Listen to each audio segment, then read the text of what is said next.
आप देख रहे हैं कोटा 24 न्यूज़, सच्चाई की आवाज़। कोटा शहर पुलिस अधीक्षक ने बहुचर्चित चंद्रसेन मठ की महंत देवानंद हत्याकांड का पर्दाफाश करते हुए हत्या की गुत्थी सुलझा दी है। पुलिस ने इस मामले में हत्या के मुख्य साजिशकर्ता बताए जा रहे मठ के विरोधी गुट के कथित अध्यक्ष सहित 2 अन्य आरोपियों को गिरफ्तार किया है। घटना में शामिल अन्य बदमाशों की तलाश जारी है। पुलिस अधीक्षक कोटा शहर तेजस्वी गौतम ने बताया कि बोरखेड़ा थाना क्षेत्र स्थित चंद्रसेन मठ में 5 जून को महंत देवानंद की हत्या कर दी गई थी। इस संबंध में बोरखेड़ा थाने में प्रकरण दर्ज कराया गया था, जिसकी जांच की जा रही थी।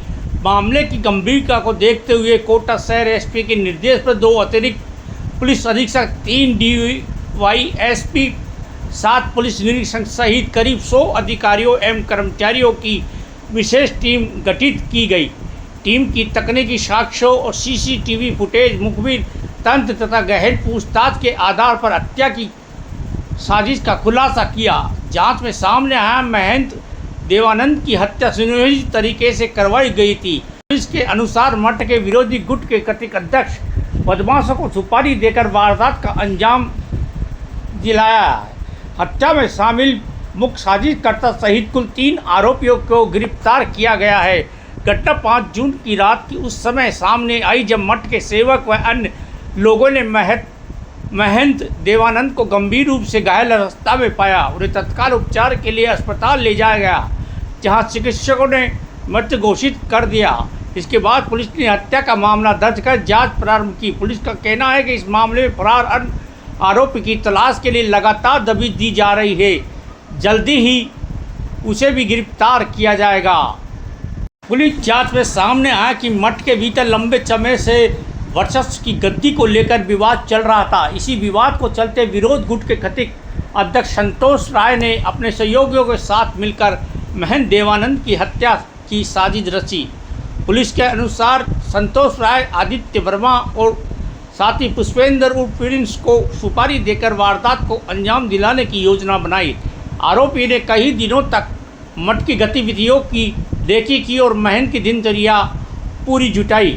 5 जून की रात आरोपी मोटरसाइकिलों पर सवार होकर चंद्रसेन मठ पहुंचे और मौका मिलते ही महंत देवानंद के कमरे में प्रवेश कर लोहे की रोड और अन्य हथियारों से हमला कर दिया। गंभीर चोटों के कारण महंत की मौके पर ही मौत हो गई। वारदात के बाद आरोपी मौके से फरार है। पुलिस ने मुख्य साजिशकर्ता संतोष राय और अन्य आरोपी को गिरफ्तार कर लिया, जबकि फरार आरोपियों की तलाश में लगातार दबिश दी जा रही है। पुलिस का कहना है कि मामले में शामिल अन्य लोगों की भूमिका भी जांच की जा रही है। तो यह था चंद्रसेन मठ महंत देवानंद हत्याकांड का खुलासा, जिसमें मठ की गद्दी को लेकर चल रहे विवाद की हत्या बड़ी वजह से बताया जा रहा है। फिलहाल पुलिस मामले की गहन जांच कर रही है और फरार आरोपियों की तलाश जारी है। देखिए कोटा 24 न्यूज़ के माध्यम से विशेष सनसनी एक रिपोर्ट। देखिए, जैसा कि आप सबको विदित है कि 5 जून की रात्रि को चंद्रेश्वर महादेव मठ पर जो हमारे देवानंद जी महाराज थे, स्वामी जी, उनकी एक बड़ी विभत्स हत्या की गई थी। चंद्रेश्वर मठ जो है उस काफ़ी पुराना 1100 साल पुराना मंदिर है, मठ है, जिसमें काफ़ी विवाद पहले भी रहे हैं। पहले भी मुकदमे दर्ज हुए हैं। तत्कालीन रेलवे कॉलोनी थाना होता था, तब चालान भी हुए हैं। पुलिस के पास एकदम इस ब्लाइंड मर्डर को खोलने के लिए बहुत सारी लाइनें थी। पूरे दिन लगातार ऑलमोस्ट अलग अलग, अगर हम बताएं, जो स्टेट से बाहर भी, ज़िले से बाहर, ज़िले के अंदर काफ़ी जगह पर जो हमारी ऑलमोस्ट 25 से 30 टीमें अलग अलग काम कर रही थी, हर एंगल पर काम कर रही थी। और 5 दिन बाद हमें जाकर इस ब्लाइंड मर्डर में एक सफलता मिली। इस ब्लाइंड मर्डर में जो ऑपोजिट पार्टी के देवानंद महाराज जी का जो ट्रस्ट था, उसकी ऑपोजिट पार्टी के जो ट्रस्ट थे, जिन्होंने देवस्थान विभाग में अपनी आपत्ति भी दर्ज करा रखी, उनके जो अध्यक्ष थे, एक वकील हैं संतोष राय नाम का, उसने इस पूरी घटना को अंजाम दिया है। पूरा मास्टरमाइंड वो है। उसने 4 लड़कों को हायर किया और मठ पर भेजा, क्योंकि वो मठ पे बाकी सारी चीज़ों से वाकिफ था।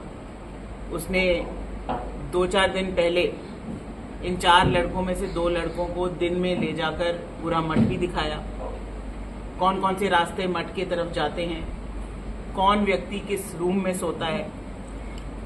जो आरोपी एफआईआर में नामजद थे नंदनवन महाराज, जो दूसरे पुजारी थे जो 10-11 साल से उसी मठ पर रहते थे, उनके ऊपर पहला शक डालने के हिसाब से उसने उनका कमरा भी बताया।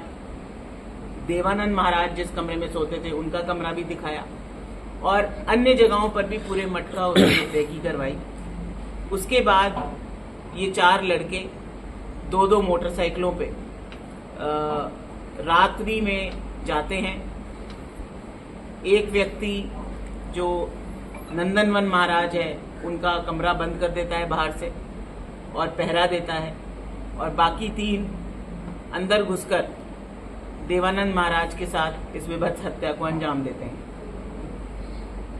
अभी हत्या में इन्वॉल्व मास्टरमाइंड वकील संतोष राय और 4 लड़कों में से एक लड़का पुष्पेंद्र, इन दोनों को गिरफ्तार किया जा चुका है। अन्य 2 लड़के और उनके साथ इन्वॉल्व एक महिला जो सबूतों को नष्ट करने में जो एक मेन आरोपी है, आदित्य वर्मा उसकी वाइफ है, उसको भी डिटेन किया जा चुका है और जल्द ही उनको अरेस्ट किया जाएगा।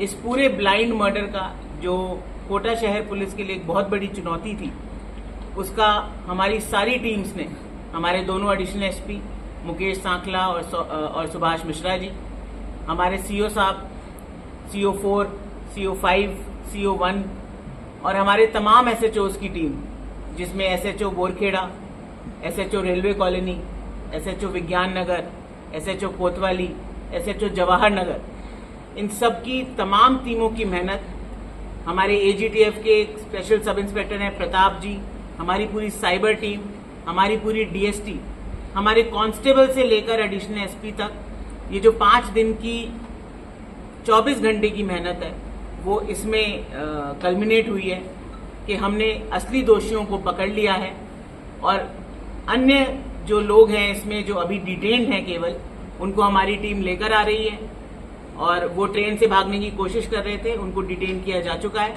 और हमारी टीम उनको यहाँ पर कल तक ले आएगी और उनको भी हम गिरफ्तार कल कर लेंगे। मैडम कहाँ तो आरोपी है संतोष राय जो वकील है, वो तो कोटा का ही रहने वाला है। इसके खिलाफ पूर्व में जयपुर में शिप्रा में एक मुकदमा दर्ज है और एक विज्ञान नगर थाने में मुकदमा दर्ज है, और पुष्पेंद्र भी यही कोटा का ही रहने वाला है, जो 4/25 के एक मुकदमे में पहले इसका क्रिमिनल रिकॉर्ड है।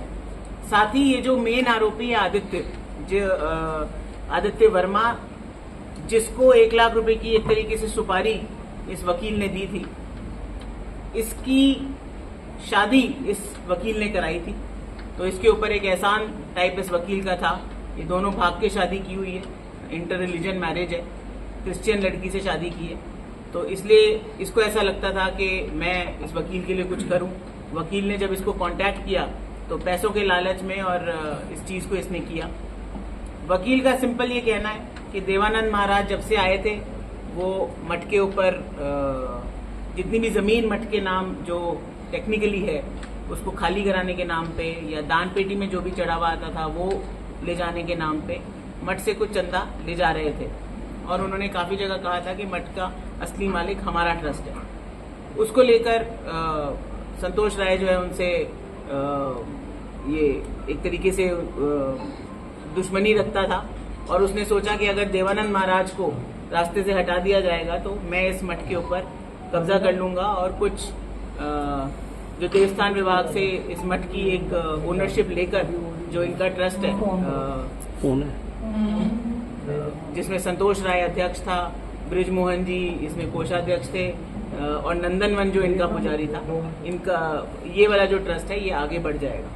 तो इस तरीके से इसने इस पूरी घटना को अंजाम दिया। आपने जो महाराज जी देवानंद जी के जो ब्रदर थे उन्होंने संतोष राय पर ज़रूर शक जताया था। उन्होंने उसके साथ साथ बाकी अन्य ट्रस्टीज़ पर और ये जो महाराज है नंदनवन जो साथ रहते थे उनके ऊपर भी शक जताया था। परंतु ये ज़रूर है कि संतोष राय का इसमें पूरा इन्वॉल्वमेंट निकला, बाकी किसी का अभी तक के अनुसंधान में इन्वॉल्वमेंट नहीं है। अगर फिर भी आगे हमारे अनुसंधान जारी है, अभी हमारा अनुसंधान समाप्त नहीं हुआ है, बट हमारी पूरी जो एक तरीके से मर्डर की ब्लाइंड मर्डर की कहानी थी वो खुल गई है। बट आगे भी अगर हमें ऐसा लगता है कि इसमें और भी कोई इन्वॉल्व है तो निश्चित रूप से उसके खिलाफ भी सख्त से सख्त कार्रवाई करेंगे। मठ में